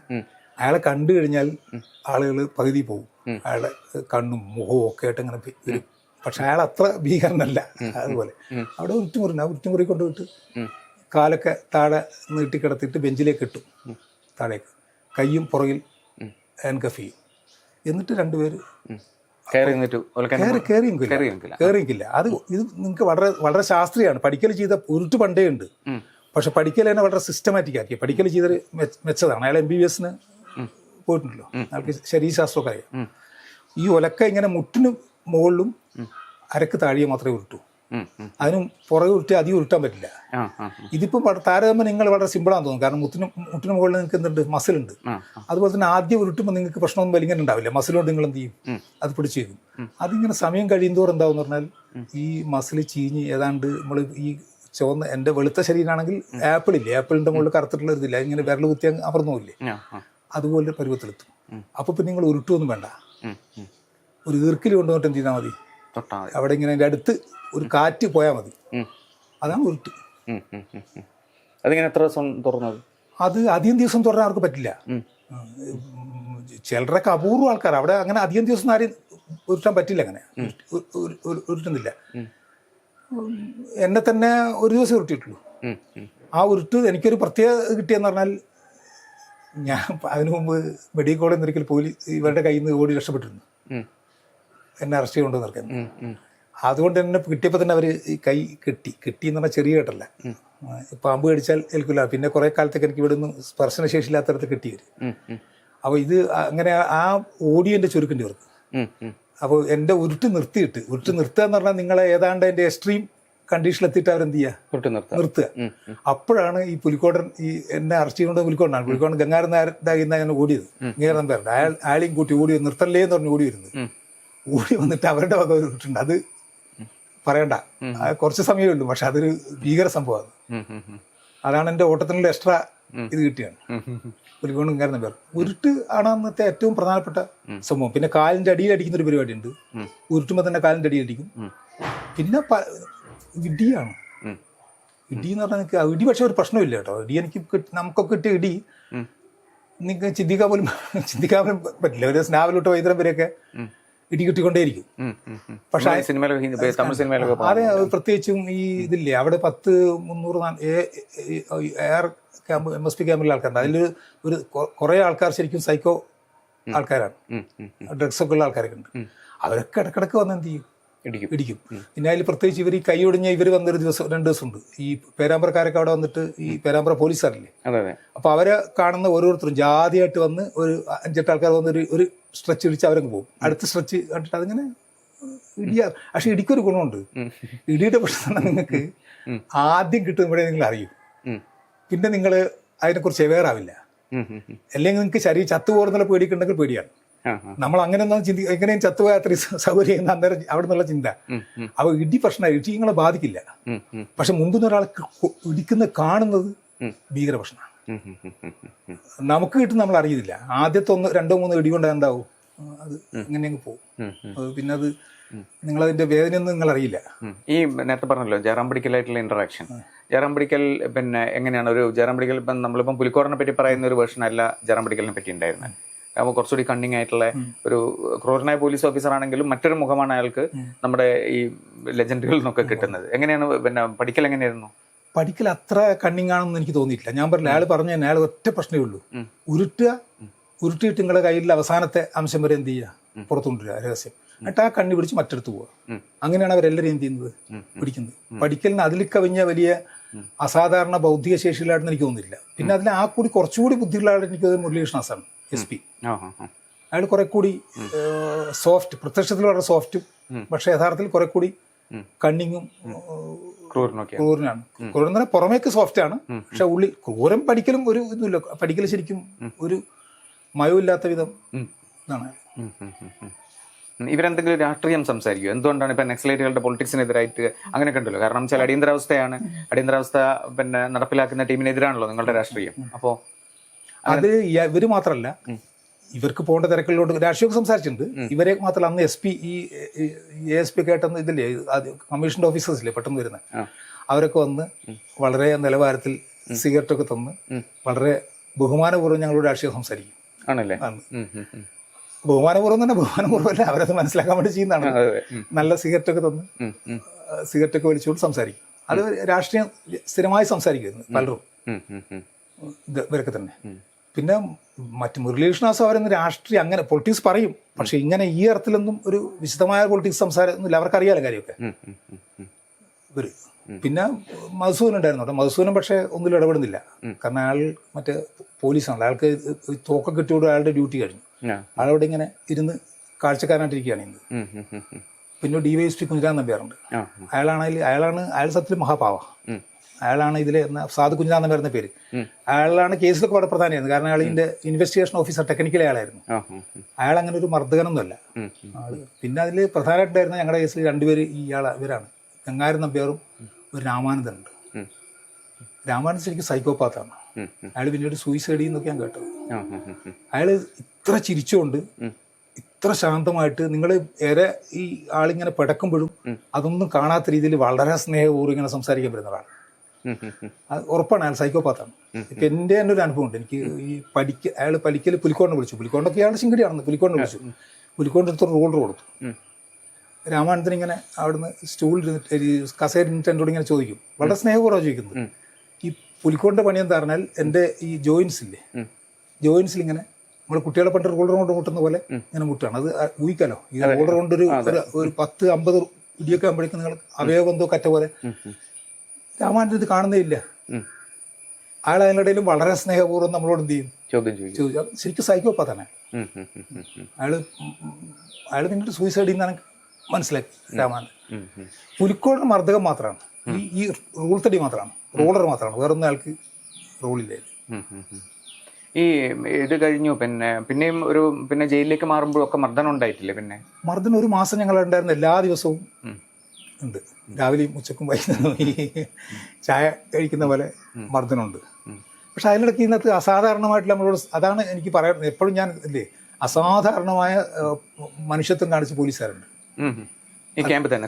അയ്യോ, ഗംഭീരമായിട്ട് ചിന്തിക്കാൻ പറ്റാത്തതിലും മനുഷ്യത്വം കാണിച്ച പോലീസുകാരുണ്ട്. ഇപ്പം ഞങ്ങൾക്ക് സ്ഥിരമായിട്ട് അന്ന് ഞങ്ങൾ പുകവലിക്കും. അതായത് ഈ കബോർഡിൻ്റെ മുകളിൽ രാവിലെ വന്നിട്ട് ഒരു കെട്ട് ബീഡി പൊട്ടിച്ചിങ്ങനെ നിരത്തി വെക്കും. അപ്പോൾ ഈ നാണു എന്ന് പറഞ്ഞിട്ട്, പ്രത്യേകിച്ച് നാണു എന്ന് പറഞ്ഞിട്ട് ഈ ഒരു കണ്ണൂർ കരിവള്ളൂർക്കാരനാണ്. പിന്നീട് അയാൾ പറഞ്ഞ പോലീസുകാരുണ്ട്. അയാൾ എനിക്കിപ്പോൾ ഓർമ്മയുണ്ട്. അയാൾ നമ്മൾ ഇടിക്കാനൊക്കെ വരുന്ന സമയത്ത് അയാൾ ഡോറിൻ്റെ മുകളിൽ കൈ ഇങ്ങനെ വെച്ചിട്ട് ഒറ്റ ആൾ കയറി പോരെന്ന് പറയും. സാറിന് പോലീസുകാരനാണ്, ഇതെൻ്റെ ഡ്യൂട്ടി സമയമാണ്, നിങ്ങൾക്ക് തല്ലാനുള്ള യാതൊരു റൈറ്റും ഇല്ല പറയും. അങ്ങനെ ഭയങ്കരമായിട്ട് ഞങ്ങളെ പ്രൊട്ടക്റ്റ് ചെയ്യും. ഇത് തരുന്നൊന്നും മനുഷ്യത്വമല്ല, ഭയങ്കര. ഞാൻ അയാളുടെ പേരും സ്ഥലവും ചോദിച്ചു. ഈ കരിവള്ളൂർ എന്ന് പറഞ്ഞപ്പോൾ അയാളെ പറഞ്ഞ രീതി കൊണ്ട് അറിയാലോ, അയാളെ ഒരു ബാധ്യതയാണെന്നുള്ളതാണ് അയാൾ ചെയ്യുന്നത്, ഇതൊക്കെ ചെയ്യുന്നത്. അങ്ങനെയുള്ള പല ഞങ്ങൾ അവിടെ തന്നെ നാട്ടിലുള്ളൊരു ഗോപാൽ ഉണ്ട്. പിന്നെ കുറെ പോലീസാണ്. ഒരു പയ്യൻ ഉണ്ടായിരുന്നു, പാവം കയറിയ പയ്യൻ എന്ന് പറഞ്ഞാൽ നമ്മുടെ പ്രായം ഉണ്ടാകും കേട്ടോ. ഇത് അന്ന് പയ്യൻ, പോലീസിൽ പയ്യനായിട്ടുള്ള ഇവിടെ ഉള്ളൊരു ഉണ്ടായിരുന്നു. ഞങ്ങൾക്ക് അയാൾ പുകയൊന്നും വലിക്കില്ല. ഈ പയ്യൻ മറ്റുള്ളവരെ ചാടിയ ഇതല്ലേ, ബീഡിക്കുറ്റിയൊക്കെ എടുത്തിട്ട് ഞങ്ങൾക്ക് തീ കൊണ്ടു തരും. പേടിയാണ് മറ്റുള്ളവർ കാണുന്നതൊക്കെ. ഇവരൊക്കെ ഈ നാണുവിനൊക്കെ അവർ വിളിച്ച് ജനം പഠിക്കാൻ വെച്ച് വാൺ ചെയ്യുന്ന ഞാൻ കേട്ടോ പിന്നീട്. അങ്ങനെ അത് ഇതിൻ്റെ ഓരോ ഘട്ടത്തിലും എനിക്ക് കിട്ടിയിട്ടുണ്ട് അങ്ങനെ സൗഹൃദം. എന്നെ ഇപ്പോൾ ഒരുട്ടി കൊണ്ടുപോകുന്ന സമയത്ത്, വണ്ടി കൊണ്ടുപോകുന്ന സമയത്ത് എൻ്റെ കൈ പിടിച്ച ഒരാൾ ഇങ്ങനെ തിരിച്ചു വരും. കണ്ടാൽ തോന്നുന്നത് എന്താ പറഞ്ഞാൽ ഭയങ്കരമായിട്ട് എന്നെ വേദനിപ്പിക്കാനാണ്. പക്ഷെ തിരിക്കുന്ന നിർദ്ദേശം ഈ ബ്ലഡ് സർക്കുലേഷൻ ഇല്ലല്ലോ. അപ്പോൾ ഒരു പൊസിഷൻ ഒന്നും മാറിയാൽ കുറേ സമയം എനിക്ക് എന്ത് കിട്ടും, ഒരു സുഖം കിട്ടും. എൻ്റെ കൂടെ പഠിച്ചത് മറ്റാണെന്ന് തോന്നുന്നു. എന്തായാലും വളരെ ക്രൂരം ചെയ്യുന്ന പോലെ ചെയ്യാം. പക്ഷെ ചെയ്യുന്ന എനിക്ക് മനസ്സിലായി കൃത്യം എന്താണ്, നമ്മളെ ഹെൽപ്പ് ചെയ്യാൻ വേണ്ടി ചെയ്യുന്നത്, വേദനിപ്പിക്കുന്ന പോലെ ചെയ്യാം. അങ്ങനെയൊക്കെയുള്ള ഒരുപാട് ആൾക്കാർ അതിനകത്തുനിന്ന് നമ്മളോട് ഭയങ്കര ഹ്യൂമനായിട്ട് പെരുമാറിയ ആൾക്കാർ. ഒരു MSPയിൽ ഒരു ഇയാളുണ്ടായിരുന്നു, പ്രായമുള്ള ആളാണ്. അയാൾ ഒരു കമ്മ്യൂണിസം ഇല്ല ആൾക്ക്. അയാൾ അവിടെ വന്നിട്ട് പരസ്യമായിട്ട് ഇങ്ങനെ പറയും, നമ്മളോട് ഇങ്ങനെ രാഷ്ട്രീയമൊക്കെ പറയുമ്പോൾ അയാൾ പറയും, ഇവർ ഇടിക്കുന്നതൊക്കെ പറഞ്ഞപ്പോൾ, നീയൊക്കെ ഇവരെ പോയി രാത്രി പകലാണോ പിടിച്ച്, രാത്രി പോയിട്ട് ആക്രമിച്ചാൽ ഇവരെ അടിക്കാൻ ഒരു കാരണം വേണമല്ലോ. രാത്രി പോയി നിങ്ങളൊക്കെ ഇവരെ പോയി പകലാണോ പിടിച്ച്, എൻ്റെ പട്ടി അടിക്കൂടെ കൈ കെട്ടിയിട്ട് അടിക്കാൻ നീ വേണോ? അവരൊക്കെ തോക്കും കൊടുത്ത് വരാൻ പറ. ഇവരൊക്കെ വന്നപ്പോൾ നിങ്ങൾ ഓടിയെടുത്ത് പുല്ല് ഓടിക്കില്ലെന്നല്ലോ. ഇപ്പൊ എന്തിനാ നിങ്ങൾ ചോദിക്കുന്ന ഒരു MSPയിലെ ഹവിൽദാറുണ്ടായിരുന്നു. നല്ല മനുഷ്യനാണ് അയാൾ. അയാൾ വെറുതെ വാചകം അടിക്കില്ലെന്ന് എനിക്ക് മനസ്സിലായത് പിന്നെ ഒരു പ്രത്യേക ഘട്ടത്തിൽ ഞാനിങ്ങനെ ചിലപ്പോൾ അവിടുന്ന് റെസിസ്റ്റ് ഒക്കെ ചെയ്യുന്നു. പോലീസുകാരോട് ചൂടായിട്ട് സംസാരിക്കുകയും ചെയ്യുന്നു. അയാൾ എന്നെ വിളിച്ചിട്ട് വളരെ സ്നേഹപൂർവ്വം പറഞ്ഞു, മുണ്ടരുത്. അത് അപ്പോൾ അയാൾ വളരെ ഹ്യൂമനായിട്ടുള്ള മനുഷ്യൻ. അങ്ങനെയുള്ള ആൾക്കാർക്ക് ഉണ്ടായിരുന്നു അവിടെ. ഇത് കഴിഞ്ഞിട്ട് പിന്നെ കക്കയം ക്യാമ്പ്, പിന്നെ മാലൂർ കുന്ന് ക്യാമ്പിലേക്ക്. അവിടത്തേക്ക് കൊണ്ടുപോയി. പിന്നെ ഏതാണ്ട് ഈ മർദ്ദനം ഏതാണ്ട് 1 മാസത്തോളം തുടർന്നു എല്ലാ ദിവസവും. ഒരു ദിവസം മറ്റേ കുറവുണ്ട് മാസത്തിൽ. അപ്പോൾ അതിനിടയിൽ ഈ രാജൻ കൊല്ലപ്പെട്ടു എന്നുള്ളതും രാജനെ കൊന്നു എന്ത് ചെയ്തു എന്നൊക്കെയുള്ള സാധനങ്ങളൊക്കെ അവിടെ എങ്ങനെ ഡിസ്കസ് ചെയ്യുന്നുണ്ടായിരുന്നില്ലേ? ഇല്ല, രാജൻ കൊല്ലപ്പെട്ടു എന്നറിയാം. ഇത് സംസാരിക്കാനൊന്നും പറ്റില്ലല്ലോ, അവിടെ എപ്പോഴും ഞങ്ങളുടെ മുമ്പിൽ ഡ്യൂട്ടി പോലീസുകാരല്ലേ, ഞങ്ങൾക്കിടയിൽ സംസാരിക്കാനൊന്നും പറ്റില്ല. പിന്നെ ഞങ്ങൾ സംസാരിക്കും, കുറച്ച് എന്താ നമ്മുടെ വേറൊരു തരം ബലം കൊണ്ട് സംസാരിക്കുകയൊക്കെ ചെയ്യും. പിന്നെ ഈ പോലീസുകാർ കുറച്ച് ദിവസം കഴിയുമ്പോഴേക്കും ഉണ്ടാകുന്ന ഒരു സൗഹൃദമൊക്കെ ഉണ്ടല്ലോ, അവരങ്ങനെ റെസിസ്റ്റ് ചെയ്യൊന്നുമില്ല, അപ്പോൾ സംസാരിക്കും. പക്ഷെ രാജൻ ചെയ്തെന്നുള്ളത് ഞാൻ മനസ്സിലാക്കുന്നത്, ഞാൻ എത്തുന്നതിൻ്റെ ഒരു ദിവസം മുമ്പ് മുറിയിലെത്തിയിരുന്നു. അവിടെ കണ്ണമ്പള്ളി മുറിയില്ലേ, ആ 2 മുറിയിലാണ് ഞങ്ങളിവിടെ, അവന് വേറെ കിട്ടാണ്. അതിൽ നീ വിരലിങ്ങനെ വെച്ചിട്ട് അക്ഷരമില്ലേ, അക്ഷരം കാണിച്ചിട്ട് തന്നെ രാജനാന്ന് എന്നോട് പറഞ്ഞിരുന്നു മുരളിയാണ് അവിടെ നിന്ന് മനസ്സിലാകുന്നത്. അങ്ങനെയാണ് രാജനാണെന്ന് മനസ്സിലാക്കുന്നത്. പിന്നെ അവിടുന്ന് അതൊന്നും നമുക്ക് വേറൊരു പ്രശ്നമുണ്ട്. ഞങ്ങൾ ഈ ആനവയിലോട്ട് വളരെ ഭീകരന്മാരാണല്ലോ, ഇവരൊക്കെ മിസ്സപ്രകാരമൊക്കെ ആക്കേണ്ട ആൾക്കാരാണല്ലോ. എന്താ അവരും ഞങ്ങളും തമ്മിലൊരു കണക്ഷൻ അവിടെ ഇല്ല, അവർ വേറൊരു സ്ഥലത്താണ്. അപ്പൊ അവിടുത്തെ കാര്യമൊന്നും ഞങ്ങൾ അറിയുന്നുണ്ട്, പക്ഷെ ഞങ്ങൾക്ക് നേരിട്ട് അതിലെന്തില്ല, കണക്ഷനില്ല. അതാണ് അവരുടെ കാര്യം. പക്ഷെ അവിടുന്ന് അത് അറിയില്ല, അറിയാ സംഗതി. പിന്നെ അതില് രാജൻ മരിച്ചത് ഇങ്ങനെ ഞാൻ ഊഹിച്ചൊരു കാര്യം പറഞ്ഞുതരാം. എന്നെ ഉരുട്ടുന്ന സമയത്ത് മുരളീകൃഷ്ണാസ് വായിൽ ഇങ്ങനെ ഇവര് തുണി തിരിക്കും എല്ലാരെയും. അതെന്താന്ന് പറഞ്ഞാൽ നിങ്ങൾ കരഞ്ഞാലും കരഞ്ഞില്ലെങ്കിൽ ഒരു സ്ക്രീമിങ് അങ്ങനെ പുറത്തു വരും. മനുഷ്യനറിയാതെ വരുന്നില്ല, അകത്തുനിന്ന് വരുന്ന ഭയങ്കര സ്ക്രീം, ഈ അവസ്മാരം ബാധിച്ച പോലെ ഒരു ശബ്ദം പുറത്തു വരും എല്ലാവർക്കും. അപ്പോൾ അത് പുറത്ത് കേൾക്കാതിരിക്കാൻ വേണ്ടി ഒരു തുണി വായിൽ തിരി ഇങ്ങനെ വെക്കും അവർ. ഇപ്പോൾ മുരളീൻ ഷാസ് ഇങ്ങനെ അവരോട് പറയുന്നുണ്ട്, മെല്ലെ മെല്ലെ മെല്ലെ സൂക്ഷിക്കണം കേട്ടോ എന്ന് പറഞ്ഞാൽ അത് മരിച്ചു പോരുത് എന്നുള്ള അർത്ഥത്തിൽ. അപ്പം അങ്ങനെ ഒരു റിസ്ക് അവർക്ക് ചിലപ്പോൾ ഇതുകൊണ്ടായിരിക്കാം ഞാൻ സംശയിക്കുന്നുണ്ട്. രാജന്റെ കാര്യത്തിൽ സംഭവിച്ചിട്ടുണ്ടാവും. ഇതിങ്ങനെ വെച്ച് മൂക്ക് പിടിച്ച് ഇങ്ങനെ പൊത്തി വെക്കും അവർ, ശബ്ദം പുറത്തു വരാതിരിക്കാൻ വേണ്ടിയിട്ട്. അങ്ങനെ ആയിരിക്കാന്ന് എനിക്കൊരു സംശയമുണ്ട്. പിന്നെ അടിയന്തരാവസ്ഥ എന്നുള്ള പിന്നെ ഇന്ദിരാഗാന്ധി ഇങ്ങനെ ഒരു നടപടി സ്വീകരിച്ചു എന്നുള്ളതൊക്കെ മനസ്സിലാവുന്നത് അതിൽ മനസ്സിലായിട്ടുണ്ട്. എന്നാൽ അതിൻ്റെ ഒരു തീഷ്ണത, അത് എത്രമാത്രം ഒരു പോലീസ് രാജ്യത്തിലേക്ക് അത് കേരളത്തിൽ നീങ്ങിയിട്ടുണ്ടെന്നൊക്കെ മനസ്സിലാവുന്നത് ജയിലിന് എവിടുന്ന? അത് അന്ന് തന്നെ ഇപ്പം ഞങ്ങളിപ്പം അടിയന്തരാവസ്ഥയിൽ ഞങ്ങൾ ഒളിവിൽ നടക്കുന്ന കാലത്ത് തന്നെ ഒരു രാഷ്ട്രീയ പ്രവർത്തനം വേറൊന്നും ഇല്ലല്ലോ. ഞങ്ങളുടെ അല്ലാത്ത സ്വകാര്യ പ്രവർത്തനം ഇല്ലാതെ വേറൊന്നും ഒരു രാഷ്ട്രീയ പ്രവർത്തനമില്ല. പത്രങ്ങൾ മുഴുവൻ ബ്ലാക്ക് ഔട്ടാണ്. പത്രങ്ങളൊന്നും നിങ്ങൾക്ക് ഒരു വിവരവും ലോകത്ത് എന്താ സംഭവിക്കുന്നുള്ളത് നിങ്ങൾ അറിയുന്നില്ല. ഇപ്പോൾ കാരണ പോലീസ് സ്റ്റേഷൻ ആക്രമണം പോലും പുറത്തറിയുന്നത് പിന്നീട് ഒരു വരി ഒന്നും ഞങ്ങൾ കണ്ടില്ല. അത് ഞങ്ങൾ കക്കയെ മാലൂർക്കൊന്നുള്ളപ്പോൾ അസംബ്ലിയിൽ എന്തോ ചോദ്യം ചോദിച്ചപ്പോൾ അച്ചുവിന് മറുപടി കണ്ടിരുന്നു. അങ്ങനെ ഒരു വരി വാർത്തകൾക്കിടയിൽ വന്നു എന്ന് പറഞ്ഞു കിട്ടിയാണ്, കണ്ടില്ല. അതുപോലും വാർത്തകളിൽ വരുന്നില്ല, ഒന്നും അറിയില്ല. അപ്പം അത് പിന്നെ എന്താ പ്രശ്നം എന്ന് പറഞ്ഞാൽ സ്വാഭാവികമായിട്ടും അതിന്റെ ബാക്കി ഇവരെല്ലാവരും അന്ന് ആരും പുറത്തില്ല. EMS ഒക്കെ ഒഴിച്ചു കഴിഞ്ഞാൽ ബാക്കി ഭൂരിപക്ഷ ആൾക്കാരും ഈ പ്രധാന രാഷ്ട്രീയ നേതാക്കന്മാരെല്ലാം അകത്താണ്. അപ്പൊ പിന്നെ പറയേണ്ട കാര്യമില്ലല്ലോ, ഒന്നും നിങ്ങൾക്ക് സംസാരിക്കാനോ ഒരു അഭിപ്രായ സ്വാതന്ത്ര്യമൊന്നുമില്ല. അടിയന്തരാവസ്ഥകളുടെ ഗുണമുണ്ട്, ഇന്നത്തെ പോലെയല്ല. അത് ഈ കരുണാകരനും മാരണ്ടിയും തമ്മിലുള്ള വ്യത്യാസം വലിയ നേരെ പോന്നുള്ളതാണ്. നിങ്ങളോട് പറഞ്ഞിട്ടാ പൗരാവകാശം ഒന്നുമില്ല എന്നുള്ളതാണ്. ഇപ്പോഴങ്ങനല്ല. ഇപ്പോഴെന്താണ് കുറെ കൂടി പൗരാവകാശം ഇല്ല എന്ന് പറയില്ല, പക്ഷെ അന്നത്തെക്കാൾ പൗരാവകാശം നിങ്ങൾ ഹനിക്കുന്നുണ്ട്. പക്ഷെ അത് മാനിപ്പുലേറ്റ് ചെയ്തിട്ടാണ്. അന്നതല്ല, അത് നേരിട്ട് എന്താ ഇല്ല എന്ന് പറഞ്ഞിട്ടാണ് എന്ത് ചെയ്യുന്നത് അന്ന് ചെയ്യുന്നത്. അത് നേരെ അതിന്റെ ഒരു മെച്ചം അതിനുണ്ടായിരുന്നു. നേരെ പറഞ്ഞിട്ടുള്ള പരിപാടിയാണ്. പിന്നെ ഈ വർഷങ്ങൾക്ക് ശേഷം നമ്മളിപ്പം ജയിലിൽ നിന്നൊക്കെ പുറത്തു വരുന്നു, ഒരുപാട് കാലം ജയിലിൽ കിടന്നു, ജയിലിൽ നിന്ന് പുറത്തു വരുന്നു. ഈ ഇത്തരം രാഷ്ട്രീയത്തോടൊപ്പോഴെങ്കിലും ഒരു തരത്തിലുള്ള ഒരു പശ്ചാത്താപം തോന്നിയിട്ടുണ്ടോ സോമട്ടൻ? ഇന്നുവരെ തോന്നിയിട്ടില്ല. അന്ന് ശരി, ഇപ്പം ഞാൻ അന്ന് പിടിക്കുന്ന പറയുന്ന രാഷ്ട്രീയമൊന്നും ഇന്ന് പറയില്ല. ആ രാഷ്ട്രീയത്തിന്റെ പല കാര്യങ്ങളോട് എനിക്ക് യോജിപ്പില്ല രാഷ്ട്രീയമായിട്ട്. പക്ഷെ അത് അന്നത്തെ ശരിയാണ്. അന്നത്തെ ലോകം ഇപ്പം മാർക്സിസത്തെ കുറിച്ച് എനിക്കിപ്പോൾ ഒരുപാട് അഭിപ്രായ വ്യത്യാസമുണ്ട്. മാർക്സം പാടില്ല എന്നുള്ള അർത്ഥത്തിലല്ല, പക്ഷെ അന്ന് ലോകം മുഴുവൻ ഡൊമിനേറ്റ് ചെയ്യുന്നതാണ്. അന്ന് അങ്ങനെ ഒരാൾക്ക് ചിന്തിക്കാൻ പറ്റില്ലെന്ന്.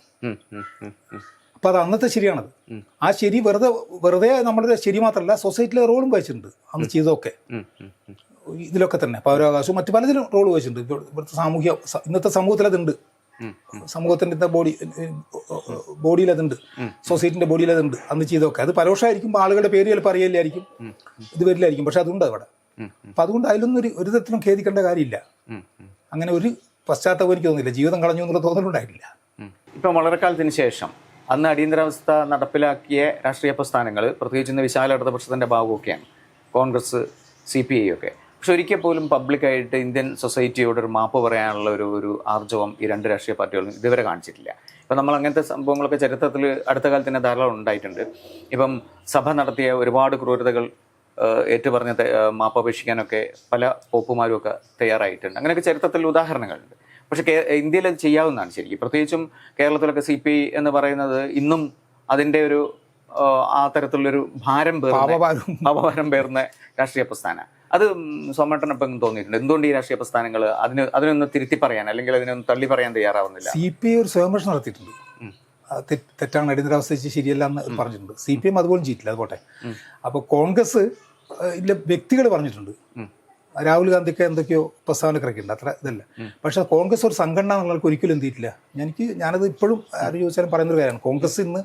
കോൺഗ്രസിന്റെ പഴയ ഇന്നത്തെ ഈ BJPക്കെതിരായിട്ട് അവരെടുക്കുന്ന നിലപാടുണ്ടല്ലോ, അതിന് ധാർമ്മികമായി അവർക്ക് ബലം കിട്ടണമെങ്കിൽ അവർ അടിയന്തരാവസ്ഥയെക്കുറിച്ച് സംഘടനാപരമായ നിലപാടെടുക്കണം. അത് എടുക്കാത്ത കാലത്തോളം അവരുടെ ധാർമ്മിക ബലം ദുർബലമാവുകയുള്ളൂ. സംശയരഹിതമായിട്ട് അങ്ങനെ പറ്റുള്ളൂ. അവരെ ചെയ്യുന്നില്ല. ആ സമയത്ത് വ്യക്തികളൊക്കെ പലരും തള്ളി പറഞ്ഞിട്ടൊക്കെ ഉണ്ട്, അതിനോട് യോജിപ്പില്ല എന്നൊക്കെ പറഞ്ഞിട്ടുണ്ട്. പക്ഷെ സംഘടനകൾക്ക് സംഘടന ഒരിക്കലും അങ്ങനെ നിലപാടെടുത്തില്ല. അതാണ് എൻ്റെ പ്രശ്നം. അതിൽ വേറൊരു കാര്യങ്ങൾ അടിയന്തരാവസ്ഥയെക്കുറിച്ച് നമ്മൾ പറയുമ്പോൾ ഇന്ന് അത് പലപ്പോഴും ശ്രദ്ധിക്കാത്തൊരു കാര്യമുണ്ട്. അടിയന്തരാവസ്ഥ ഇന്ദിരാഗാന്ധിയുടെ പ്ലാൻ മാത്രമല്ല അത്. അന്നത്തെ ലോകം രണ്ട് ലോകമാണ്, അമേരിക്കയും റഷ്യയും. ഇപ്പം പൂർണ്ണമായും ഇന്ദിരാഗാന്ധിയുടെ കരങ്ങൾക്ക് ശക്തി കൂട്ടിയത് സോവിയറ്റ് യൂണിയനാണ്. ബ്രഷ്നെ കൂടെ വന്നിട്ട് എന്തിനാ പ്രതിപക്ഷം എന്നൊക്കെ അന്ന് ചോദിക്കുന്നുണ്ട് ഇവിടെ. അപ്പോൾ സോവിയറ്റ് യൂണിയന് ജനാധിപത്യം നാവടക്കൻ പണിയെടുക്കുന്ന അടിയന്തരാവസ്ഥയിൽ ഇത് സോവിയറ്റ് യൂണിയനിലൊക്കെ അത് തന്നെയാണ് സ്ഥിതി. അധികം വർത്തമാനം പറഞ്ഞ പണിയെടുത്താൽ മതി. ഏജൻസി ഇന്ദിരാഗാന്ധി. CPI നേരിട്ട് ഡയറക്റ്റ് അവരുടെ ആൾക്കാർ. ഇപ്പൊ CPM പിന്നെ ചില വിമർശനങ്ങളുണ്ടെങ്കിലും അടിസ്ഥാനപരമായിട്ട് ഒരു കാലത്ത് സോവിയറ്റ് യൂണിയൻ എന്തില്ല തള്ളി പറഞ്ഞിട്ടില്ല. ഈ ദൗർബല്യം കൃത്യമായിട്ട് അവരുടെ പരിപാടി കാണാം. CPI പൂർണ്ണമായിട്ടും സോവിയറ്റ് യൂണിയന്റെ ടെയിൽ പീസ്, വേറെ ഒന്നും അവർക്കില്ല. സോവിയറ്റ് യൂണിയൻ ആയിരുന്നു. അപ്പൊ അതിൽ ഇന്ദിരാഗാന്ധി എന്ന് സോഷ്യലിസ്റ്റ് നടപ്പിലാക്കുന്ന പറഞ്ഞാണ് ചെയ്തത്. അന്ന് ഇന്ദിരാഗാന്ധിനെ എതിർക്കുന്ന ആൾക്കാരൊക്കെ അമേരിക്കൻ ചാരന്മാരാണ്.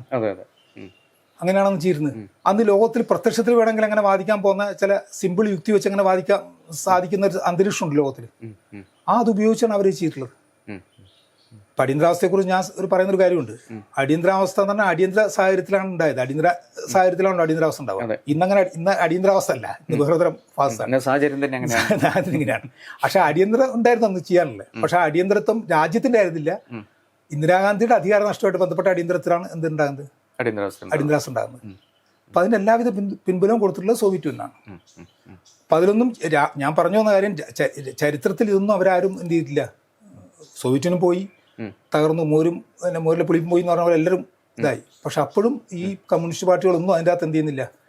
അന്നത്തെ ഇവിടെ ഇന്ത്യയിൽ മാത്രമല്ല, ഈ ലോകത്തിലൊക്കെ പല സ്ഥലത്തും ഇങ്ങനെ ഉണ്ടായിട്ടുണ്ട്. ആ ചരിത്രത്തെക്കുറിച്ചൊന്നും സ്വയം ആയിട്ട് പരിശോധിക്കാനോ ആ കാലം വിലയിരുത്താനോ എന്തല്ല, സന്നദ്ധമല്ല. കോൺഗ്രസ് ഒരിക്കലും അങ്ങനെ ഒരു ക്ഷമ പറയണം.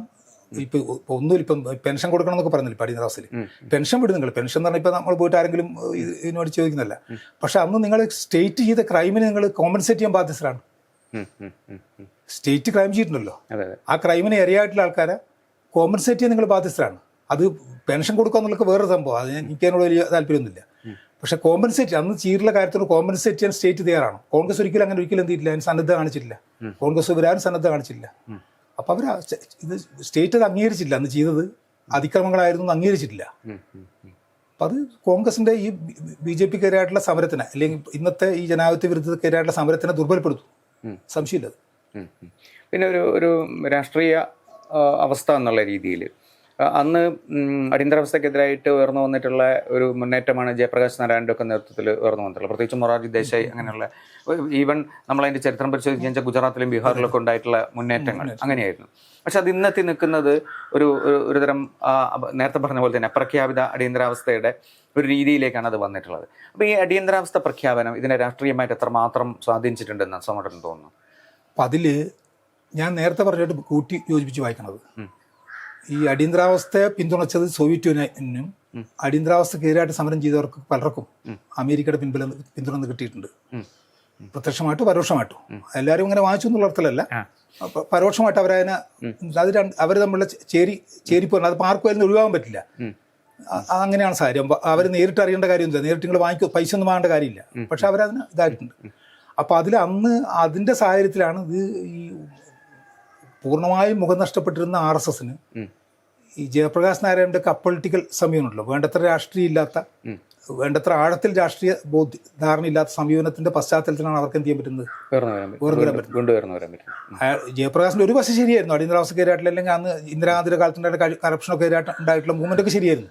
അതിപ്പോൾ ഇയാളില്ല. ഇപ്പം അടുത്ത കാലത്ത് അവസാന കാലത്ത് ഒരാൾ കാണിച്ചില്ല, എന്താ ഗാന്ധി തുപ്പിട്ട ഒരാൾ ഡൽഹിയിൽ പോയിരുന്നില്ല, എന്താ ആം ആദ്മി ലീഡർ, ഇന്ന് അയാളെ കുറിച്ച് എല്ലാവർക്കും അറിയാം. അയാൾ ശരിക്കും ഒരു വളരെ BJPയുടെ ടൂളായിരുന്നു. അന്നത് അങ്ങനെ പറയാൻ പറ്റില്ലെങ്കിൽ പോലും ഫലത്തിൽ അത് ഈ അണ്ണാ ഹസാരെ അന്ന് വേറെ തരത്തിൽ ഈ സന്ദർഭം ഉപയോഗിച്ചുകൊണ്ട് RSS എന്ത് ചെയ്യാണ് ചെയ്യുന്നത്. അന്നിപ്പം ജയപ്രകാശിനൊന്നും സംഘടനയൊന്നുമില്ല. മൊറാർജി ദേശായിക്കും അവിടെ ഗുജറാത്തിലെ മൂവ്മെന്റ് ഒഴിച്ച് കഴിഞ്ഞാൽ വേറെ സംഘടനയൊന്നുമില്ല. അപ്പൊ അന്ന് ഇതിന് മുഴുവൻ സംഘടനാപരമായ പിൻബലം നൽകിയതാരാണ്? RSS ആണ്. ആ പിൻബലം ഉപയോഗിച്ചുകൊണ്ട് അവരെന്ത് ചെയ്തു, ഇതിന്റെ പശ്ചാത്തലത്തിൽ ഇവരെ മുഖം വെച്ചുകൊണ്ട് അവരുണ്ടാക്കി, BJP ഉണ്ടാക്കി. ജനസംഘത്തിന് നന്നായിട്ട് വളരാൻ പറ്റി. അത് BJP ആയി. പിന്നീട് അവരുടെ ഇതായി മാറി, അത് ഉപയോഗിച്ചുകൊണ്ട് മാറി. ഞാൻ പറഞ്ഞ ചരിത്രത്തിലെല്ലാം ആൾക്കാർ ആലോചിച്ചിട്ടും കണക്കൂട്ടിട്ടൊന്നുമല്ല എന്ത് ചെയ്യുന്നത് സംഭവിക്കുന്നത്. പല സാഹചര്യവും അത് ഒരാൾക്ക് മുൻകൂട്ടി സൂക്ഷ്മമായിട്ട് അതിന്റെ വിശദാംശങ്ങളൊന്നും കണക്കൂട്ടി പറയാനും പറ്റില്ല. ശരിക്കും പറഞ്ഞാൽ കോൺഗ്രസ് ഈ അടിയന്തരാവസ്ഥ പ്രഖ്യാപനത്തിൽ കൂടി അല്ലെങ്കിൽ കോൺഗ്രസ് CPI ഒക്കെ കൂടി എന്തെന്ന് വെച്ചാൽ ഈ പറഞ്ഞ തീവ്ര ഹിന്ദു ദേശീയതയ്ക്ക് വളരാനുള്ള ഒരു സൗകര്യം കൂടി ഉണ്ടാക്കുന്നത്. ഫലത്തിൽ അതാണ് ഇവിടുത്തെ. പിന്നീട് അവരിപ്പോൾ ഇതില്ലെങ്കിലും വരുമായിരുന്നോ എന്ന് ചോദിച്ചാൽ ചിലപ്പോൾ വന്നേനെ. പക്ഷെ അതിനുള്ള നമുക്ക് പ്രത്യക്ഷത്തിൽ കാണാവുന്ന അവസരം ഉണ്ടാക്കി കൊടുത്തത് ഈ അടിയന്തരാവസ്ഥയും ഉണ്ടാക്കിയൊരു പശ്ചാത്തലമാണ്. അതുകൊണ്ടാണല്ലോ പിന്നീട് അവർക്ക് അധികാരത്തിൽ വരാനും ഒക്കെ പറ്റുന്നത്. ഒരിക്കലും സോഷ്യലിസ്റ്റുകൾക്കൊന്നും എന്നാൽ ഒരു കട്ടിൽ രണ്ടാൾക്ക് ഒന്നിച്ച് കിടക്കാൻ പറ്റാത്ത പാർട്ടിയാണ് സോഷ്യലിസ്റ്റുകൾ. അപ്പോൾ സോഷ്യലിസ്റ്റുകൾക്കൊന്നും ഒരിക്കലും ഇന്ത്യ പോലൊരു രാജ്യത്തെ ഭരണം കൊണ്ടുപോകാൻ പറ്റില്ല. അന്നത്തെ സ്ഥിതി പറ്റുവരുന്നില്ല. അത് പറ്റുവരുന്നത് വളരെ എന്താ പറയുക, കേഡർ സംഘടന എന്ന് പറയുന്ന പോലെ മിലിറ്ററൈസ്ഡ് സംഘടന RSSനാണ്. അവരത് ഉപയോഗിച്ചു. വളരെ അനാർക്കിന്നല്ല, എന്താ വളരെ ഇങ്ങനെ ലൂസായിട്ടുള്ള സംഘടനക്കകത്ത് എപ്പോഴും ഒരു കോൺസ്പിററ്റോറിയൽ സംഘത്തിന് പ്രവർത്തിക്കാൻ അവസരം കൊടുത്തു കഴിഞ്ഞാൽ സ്വാഭാവികമായിട്ട് എന്താ ഉണ്ടാവുക, അവരത് കംപ്ലീറ്റ് കൊണ്ടുപോകും. RSS എന്ന് പറഞ്ഞാൽ വെറും നിങ്ങൾ പറയുന്ന രാഷ്ട്രീയം മാത്രമല്ല, ആ സംഘടന ഇറ്റ്സെൽഫ് കോൺസ്പിററ്റോറിയലാണ്. അങ്ങനെ കോൺസ്പിററ്റോറിയലായിട്ടുള്ള സംഘടനക്ക് വളരെ ലൂസായിട്ടുള്ള ലിബറൽ സംഘടനക്കകത്ത് സ്പേസ് കൊടുത്തു കഴിഞ്ഞാൽ പിന്നെ മറ്റേ സംഘടന ഉണ്ടാവില്ല. അത് അവർ വിഴുങ്ങും. അതാണ് ഉണ്ടായത്. അതൊരു പൊളിറ്റിക്സ് മാത്രമല്ല, അവരുടെ ഈ പൊളിറ്റിക്സ് ഉണ്ടായില്ലേ, പൊളിറ്റിക്സിനാണ് അവരുടെ സംഘടനയുടെ സ്വഭാവം. പക്ഷെ പൊളിറ്റിക്സിനേക്കാളും ഓർഗനൈസർ സ്ട്രക്ചർ ഒരു പ്രധാന ഘടകമാണ് പിടിച്ചെടുത്തത്.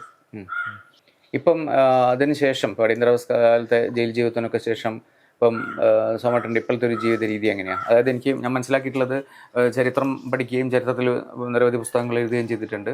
അപ്പം എങ്ങനെയാണ് ഇപ്പോഴത്തെ ജീവിതം എങ്ങനെയാണ് മുന്നോട്ട് പോകുന്നത്? അതായത് പ്രത്യേകിച്ച് രാഷ്ട്രീയ പാർട്ടി ഇല്ലാത്ത സ്ഥിതി. അത് ഞാൻ സത്യം പറഞ്ഞ വസ്തുതാപരമായി പറഞ്ഞാൽ ഞാൻ രാഷ്ട്രീയക്കാരനല്ല. ബേസിക്കലി ഞാൻ രാഷ്ട്രീയത്തിലേക്ക് എത്തുന്നത് സമൂഹം മാറണം എന്നുള്ള സാഹിത്യമൊക്കെ ആയിട്ട് മാറണം എന്നുള്ള നമ്മളെ താല്പര്യത്തിനാണ് ചെയ്യുന്നത് രാഷ്ട്രീയത്തിലേക്ക് എത്തുന്നത്. അപ്പോഴും ഞാൻ പൂർണ്ണ രാഷ്ട്രീയക്കാരനായിട്ടില്ല. എൻ്റെ പ്രധാന ലക്ഷ്യം എന്നും ഇന്നും സോഷ്യൽ ചേഞ്ചാണ്. അതിന് ഞാൻ നിൽക്കുന്ന സംഘടന പ്രാപ്തമല്ല എന്ന് തോന്നിയപ്പോഴാണ് ഞാൻ എന്ത് ചെയ്തത്, വിടുന്നത്. അതുകൊണ്ട് തന്നെ അജണ്ട മാറിയിട്ടില്ല. സൊസൈറ്റി ഇന്നും എന്ത് ചെയ്യണം, മാറണം. അന്നത്തെ പോലുള്ള മാറ്റമല്ല, ഇന്ന് വ്യത്യാസം ഉണ്ടാകാം. പക്ഷെ എപ്പോഴും സൊസൈറ്റി മാറണം. സൊസൈറ്റി ഇന്നും ഇന്ത്യയിലെ നമ്മൾ ഉദ്ദേശിച്ച സ്വപ്നം കണ്ടിരുന്ന മോഹങ്ങളൊന്നും പൂർത്തിയായി എന്നുള്ള അഭിപ്രായം എനിക്കില്ല. സൊസൈറ്റി മാറണം. പക്ഷെ അത് ഒറ്റയ്ക്കൊരാൾ ചെയ്തു കഴിഞ്ഞാൽ കഴിയുന്ന കാര്യമൊന്നുമല്ലത്. അതിനുള്ള ചില ഇപ്പം എല്ലാ സമയത്തും അന്നൊക്കെ നമ്മുടെ ധാരണ വളരെ ഇതില്ല, എന്താ ഒരു ചെറിയ ഗ്രൂപ്പ് വിചാരിച്ച് നടക്കും. അത് പറ്റില്ല എന്നും സൊസൈറ്റിക്കാരിൽ വ്യത്യസ്ത ഇന്നത്തെ പ്രത്യേകിച്ചും പുതിയ സാഹചര്യത്തിലൊന്നും സാധ്യമല്ല എന്നും വളരെ ബ്രോഡായിട്ടുള്ള ഒരു മൂവ്മെൻ്റ് ഒക്കെ ഉണ്ടാകുന്ന കാലത്തേ പറ്റുള്ളൂ എന്നുള്ള തിരിച്ചറിവ് ഈ ജീവിതം കൊണ്ട് നമുക്ക് പക്വത ഉണ്ടായിട്ടുണ്ട്. അപ്പോൾ അതിൻ്റെ പശ്ചാത്തലത്തിലാണ് ഞാൻ പിന്നീട് അതിനുശേഷം ഞാനിപ്പോൾ ചരിത്രം എഴുതുന്നൊക്കെ പറഞ്ഞ സത്യത്തിൽ ചരിത്രം എഴുതുന്നത് എനിക്ക് ഏറ്റവും താല്പര്യമില്ലാത്ത സബ്ജക്ട് ചരിത്രമായിരുന്നു. എനിക്ക് കൊല്ലമൊന്നും ഓർക്കാൻ പറ്റില്ല. എൻ്റെ ചരിത്രമായിരുന്നു.